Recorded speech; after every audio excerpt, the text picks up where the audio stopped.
ఎంగేజ్మెంట్కి before day అయితే పని అయితే స్టార్ట్ చేసేసినాం. ఫస్ట్ ఇల్లు క్లీనింగ్తో స్టార్ట్ చేసినాం. ఇల్లు క్లీనింగ్ చేసిన తర్వాత అర్థమైంది ఏంటంటే మా ఇంట్లో మంచి కర్టన్లు పడదలే లేవని చెప్పేసి ముందే చేసే పాపం తాకుతుంది కాబట్టి అదే రోజు వెళ్ళి ఇలాంటి గిఫ్ట్ ర్యాపింగ్లు ఇంకా పరదలు అన్నీ కొనుక్కోసామని బేగం బజార్ అయితే వచ్చేసినాం. ఈడైతే మస్తు కనబడ్డాయి.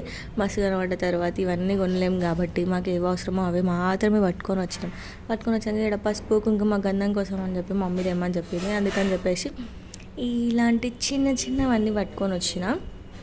ఇంటికి వచ్చిన తర్వాత మళ్ళీ యాజ్ ఇట్ ఈస్ మెహందీ పనులు అయితే స్టార్ట్ అయిపోయినాయి. మా అక్క ఏదో నా మీద అయితే ఎక్స్పెరిమెంట్ అయితే చేసేసింది. ఎక్స్పెరిమెంట్ చేసిన తర్వాత బ్లౌజ్ ఇచ్చేసేసినాం. అదైతే వీడియో తీయలేను. ఆ తర్వాత మా రిటర్న్కి ఇదైతే నేనే పెట్టినా. నా హ్యాండ్ ఎండంగానే ఫస్ట్ ఈమెకే పెట్టినా. బటర్ఫ్లై అండ్ నిక్కీ మౌజ్ ఇవన్నీ పెట్టినా. ఇదిగో మా అక్క కూడా నేను మా అక్కకు మెహందీ పెట్టిన తర్వాత ఇదే నా హ్యాండ్స్ మీద ఉన్న డిజైన్స్. ఇదే మా అక్క నా మీద చేసిన ఎక్స్పెరిమెంట్. చూడండి డేట్స్ అండ్ మా ఇనిషియల్స్ కూడా రాసినాం. NJ Nagaraj and Jayanthi. All are welcome to my engagement. Thank you, bye bye. ఇంకా మీకు ఏమైనా డీటెయిల్స్ కావాలి అనుకుంటే కామెంట్ చేయండి.